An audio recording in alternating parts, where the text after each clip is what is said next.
This is a jar of fleas. Everyone knows what fleas are, right? Fleas are those jumping things that sit on dogs and jump around from one dog to the other. Now, what some people do is that they train fleas. So they train fleas, and the way they train the fleas is they put them in a jar. And all these fleas are there jumping around, and then they want to escape the jar. But what happens is they bang their head on what? The lid.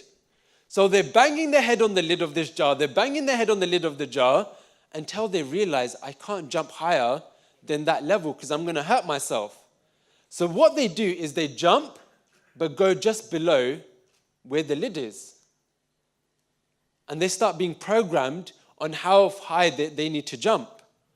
Then a few days later, the person that is training these fleas takes the lid of the jar off.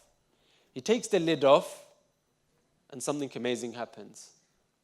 Those fleas don't jump out of the jar. They don't jump out of the jar.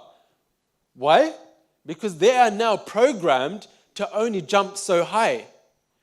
But as we know, there's no lid. They have a belief that there is something there that is stopping them to excel in a higher level and escape and have freedom, but that doesn't actually exist. Training fleas requires a glass jar with a lid. The fleas are placed inside the jar, and the lid is then sealed. They are left undisturbed for 3 days. Then, when the jar is opened, the fleas will not jump out. In fact, the fleas will never jump higher than the level set by the lid. Their behaviour is now set for the rest of their lives. When these fleas reproduce, their offspring will automatically follow their example. And that is an example of how we stop ourselves in life from achieving certain results.